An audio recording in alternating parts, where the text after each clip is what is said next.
차량 설명을 좀 하나씩 하고 탈게요. 일단 대형 같은 경우는 공식이 다 정해져 있습니다. 공식이 정해져 있다 보니까 거기에 또 맞춰야 될 부분들이 있어요. 네, 그 부분에 대해서 설명을 좀 드릴게요. 이쪽으로 오시면, 이쪽으로 좀 와보시겠어요? 이쪽에서 이 블록 거울을 보세요. 이제 운전석에 앉으면 거의 대부분은 이 블록 거울, 그리고 옆에 있는 사이드 미러를 통해서 맞추게 될 겁니다. 그 기준이 어디냐면, 제일 먼저는 이 범퍼가 기준이에요.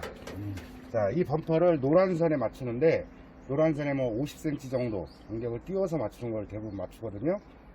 굴절이라든지 T자라든지, 그리고 뭐 S자나 그런 데는 이제 뭐 연석 위에 맞춘다든지, 이 블록 거울을 통해서 이 범퍼를 보게 될 겁니다. 첫 번째고요. 그 다음이 바로 요거예요. 이게 이제 와이퍼 뭉치입니다.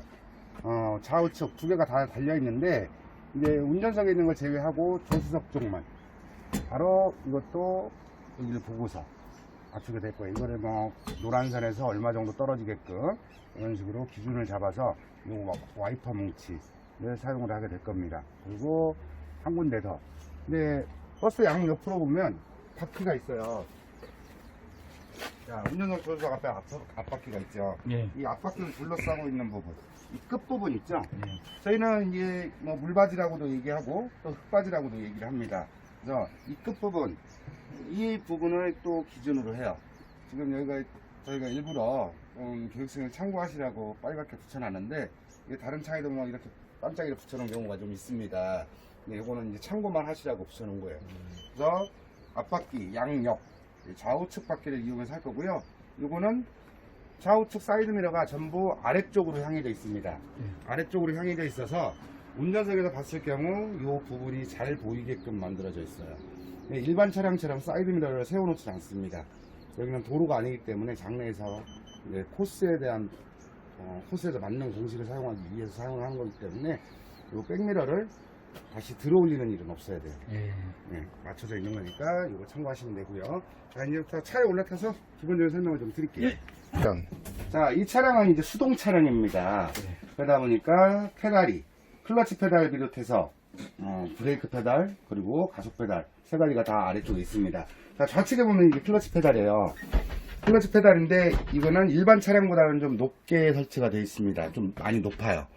그래서 이 클러치를 밟을 때는 또 바닥에 끝까지 밟을 수 있게끔, 완전히 밟을 수 있게끔 의자 조절을 좀 잘 하셔야 돼요. 의자 조절 같은 경우는 이 아래쪽에 보시면 레버가 있습니다. 레버를 위로 올린 채 앞뒤로 움직여서 내가 클러치 페달을 밟는데 무리가 없게끔 조절을 좀 하실 필요가 있고요. 그리고 두 번째 페달은 바로 브레이크입니다. 브레이크, 그리고 가속 페달. 자, 여기에서는 이제 클러치, 이 페달을 좀 잘 이용을 하셔야 돼요. 뭐 수동 차량의 기본이지만 클러치 페달이 이 수동 차량 운전하는데 모든 것이라고 볼 수가 있으니까요. 자, 그리고 이쪽에 보시면 주차 브레이크가 있습니다. 일명 사이드라고 얘기를 하죠. 사이드 브레이크, 주차 브레이크 얘기하는데, 일반 차량 같은 경우는 뭐 우측이라든지 요즘에 풋브레이크라도 있지만, 이거는 이쪽에 이걸 해제할 때는 위로 올려서 앞으로 밀면 주차 브레이크 해제가 됩니다. 차에서 내릴 때는 반대로 이렇게 주차 브레이크 채우셔야 돼요. 자, 이게 주차 브레이크고, 그 다음 이제 뭐 요거는 기본적으로 핸들이라는 거 알고 계시죠? 자, 시동을 거는 방법입니다. 대형 버스는 일반 차량들하고 다르게끔 시동 거는 방법이 약간 달라요. 일반 차량들이 그냥 브레이크 밟고 시동키를 돌리든지 아니면 요즘에 뭐 스마트 버튼을 누른다든지 하면 되지만, 이 차량은 열쇠로 돌려서 키를 돌려서 거는 방식은 똑같습니다. 근데 여기에 하나 더 추가하자면 바로 요 버튼, 전원 버튼입니다. 메인 스위치라고 얘기를 하는데, 이 전원 버튼을 반드시 눌러서 전원 공급이 돼야만 시동키를 돌렸을 때 시동이 들어와요. 이런 식으로 시동을 겁니다. 반대로 차에서 내린다 그러면 반드시 이거를 끄고 마지막에 전원 버튼을 꺼 주셔야만 배터리 방전이 되진 않겠죠. 자, 다시 한번 하고,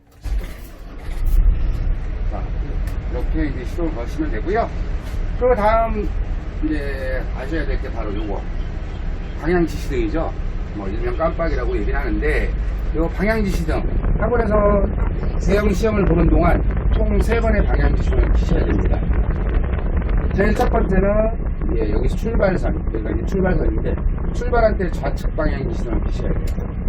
출발할 때 좌측 방향 기준을 켜고 출발을 하다 보면 출발이라는 글자를 지나면서 삐 소리가 한번 울립니다. 그때 이제 방향 지시등을 끄셔야 돼요. 만일 방향 지시등을 켠 채로 아니면 삐 소리가 울리기 전에 먼저 끈다든지 하면 5점 감점이 걸려요. 자, 이 상태에서 만일 저기 다이아몬드 있는 데까지 나간다 그러면 또 감점이 걸립니다. 그래서 출발할 때 켜고 가다가 삐 소리가 울리면 바로 끄셔야 돼요. 출발할 때 켜는 거고요. 출발할 때 좌측 방향 지시등을 켜는 의미는 보통 일반 차량은 다 우측에 세워놓죠.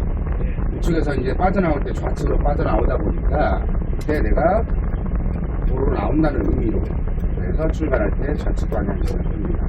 반대의 의미로 종료할 때는 또 우측 방향 지시등을 켜야 돼요. 종료선 전에 우측 방향 지시등을 켠 채로 종료선을 통과를 해야 됩니다. 이것도 똑같은 의미예요. 내가 차를 우측에 주차하겠다는 의미. 그래서 출발할 때 좌측, 종료할 때 우측을 켜게 되어 있고요. 그리고 한 번 더 중간에 코스를 타는 동안 교차로에서 좌회전을 하는 경우가 또 한 번 있습니다. 그때 마지막 좌측 방향지시등을 켜서 교차로를 통과할 때까지는 방향지시등이 꺼지면 안 돼요.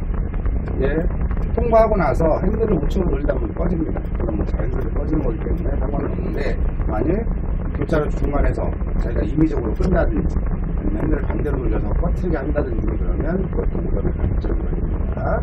자, 그리고 이쪽을 보시면 자, 요 레버가 있어요. 보통 일반 차량들은 바로 요게 와이퍼죠. 네, 이것도 와이퍼가 맞긴 합니다. 그냥 단지 이제 켜는 방법이 이거를 돌려야만 와이퍼가 켜지는 거고요. 이 한 가지 또 기능이 뭐냐면 바로 비상등입니다. 비상 전멸등. 보통 일반 차량들은 삼각형 마크 앞에 달려 있죠. 근데 요거는 바로 요 레버를 위로 올리면 비상등이 들어옵니다. 그리고 아래로 내리면 비상등이 꺼져요. 이 비상등을 켜야 될 때가 딱 한 번 있습니다. 그게 언제냐면 돌발. 바로 이제 나중에 이 채점기를 작동을 시키게 되면 코스를 도는 도중, 그러니까 뭐 코스 안에서는 안 나오지만 코스를 막 빠져나왔을 때나 아니면 교차로를 지나왔을 때 약간 안심하고 있을 때 돌발이 딱 한 번 나옵니다. 랜덤으로 딱 한 번 나와요. 어느 쪽에서 나오는지는 정확하게 지금 뭐 설명하기 좀 어렵고요. 그럼 분명하는 도중에 딱 한 번 나오는데 만일 돌발하면서 여기에 빨간불이, 경광등에 빨간불이 들어오게 되면 2초 이내에 급정지, 브레이크 클러치를 동시에 밟아서 급정지하고 다시 1초 이내에 비상등을 켜줘야 돼요. 그리고 경광등이 꺼지게 되면 반드시 비상등을 먼저 꺼놓고 그 다음 브레이크에서 발을 떼서 출발해야 됩니다. 처음에 잡을 때는 잘 잡아요. 근데 출발할 때 비상등을 켠 채로 브레이크에서 발을 떼서 출발하면 이것도 감점이 걸립니다. 이거는 10점짜리예요. 그래서 요거는 반드시 좀 잡아내셔야 돼요. 그리고 주의를 하셔야 될 게 이 레버가 위아래로 움직입니다. 아래로 움직이게 되면 배기밸브가 열려요. 그래서 쉽게 말해서 엔진 브레이크가 걸리는 겁니다. 그래서 이 레버가 아래쪽으로 떨어지지 않게끔 돌발을 잡고 난 이후에도 이게 위로 올라가 있는지 한 번씩은 확인을 하셔야 돼요. 또 핸들을 돌리다 보면 손가락에 걸려서 내려오는 경우도 종종 있습니다. 그래서 반드시 이게 위에 가 있는지 한 번 정도는 확인을 하셔야 돼요. 자, 그리고 이제 다음은 이제 기어에 대한 설명입니다. 기어를 보시면 여기 숫자가 써 있죠. 1단, 3단, 5단, 아래쪽에 후진, 2단, 4단 이렇게 들어가는데 실제로 학원에서는 4단, 5단은 사용하지 않습니다. 사용하는 기어는 1, 2, 3 그리고 후진 기어를 사용하는데 거기에 주 기어는 2단과 후진입니다. 각 코스에서 2단과 후진을 주로 사용을 해서 코스를 나오게 될 거고요. 1단과 3단은 딱 한 번씩만 사용을 합니다. 1단 같은 경우는 경사로에서 경사로 통과 과제가 하나 있는데 경사로를 올라갈 때는 2단 기어 상태로 올라갑니다. 그러니까 경사로에서 정지해서 출발할 때 1단 기어를 사용을 해요. 2단 기어를 사용해도 됩니다. 되는데 저희가 1단 기어를 권하는 이유는 2단에서 운행하다 보면 경사로 올라갈 때 시동이 꺼질 염려가 좀 많아요. 염려가 많고 경사로에서 30초 이내를 통과를 못하면 실격 처리가 나옵니다. 그리고 시동도 5점 감점이 걸려요. 그걸 예방하기 위해서 1단 기어를 사용을 하고요. 1단에서 가속페달은 사용하지 않고 방클러치로 언덕을 올라갈 때 사용합니다. 그리고 또 하나 이제 3단 같은 경우는 가속 구간.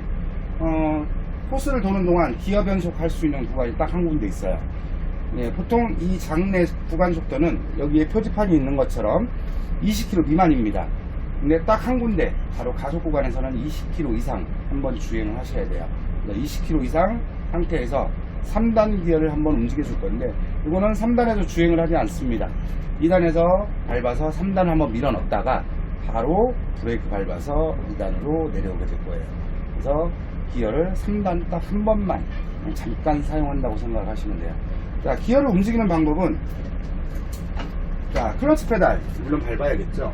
근데 주의를 조금 하셔야 될 게 뭐냐면 이 버스는 클러치를 밟자마자 기어를 움직이면 잘 안 들어갑니다.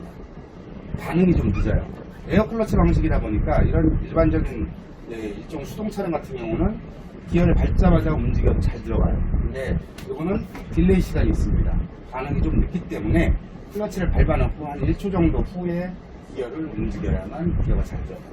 그러면 클러치 밟아놓으면 기어는 이렇게 손가락으로 움직여도 될 정도로 기어가 잘 들어갑니다. 나중에 이제 기어 배우고 하시다 보면 클러치를 밟으면서 기어를 움직이는 경우가 있어요. 클러치를 밟으면서 상단을 접하다 보면 빠지는 건 빠지는데 위로 올라가지 않습니다. 딜레이 시간 반드시 한번 줘서 기어를 움직여야 합니다. 자, 이게 중립 상태입니다. 내리면 2단입니다. 그리고 그대로 쭉 올리면 3단이 들어갑니다. 그리고 중립 상태에서 1단과 후진은 자기 쪽으로 당긴 상태. 당긴 상태에서 올리면 1단. 그리고 다시 당긴 상태에서 내리면 후진. 여기서 제일 사용하는 기어가 아까 2단하고 후진이라고 했죠? 네. 2단에다 떴다가 후진을 넣을 때는 살짝 빼서 당기고 내리면 후진. 마찬가지. 후진에서 2단 들어갈 때도 당기는 상태에서 살짝 올려야 기어가 잘 빠집니다. 밀면 기어가 잘 빠지질 않아요. 그래서 자기가 넣었던 방식 그대로 기어를 움직여야만 기어가 잘 들어갑니다. 그렇죠. 자, 이렇게 이제 기어에 대한 설명까지 했고요. 자, 그 다음 이제 코스를 돌면서 하나씩 설명을 좀 드릴게요.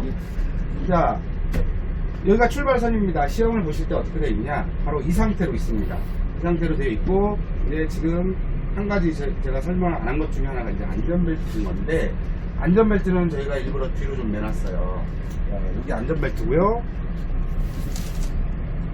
이 안전벨트를 반드시 착용을 해야 돼요. 착용을 해야 되고,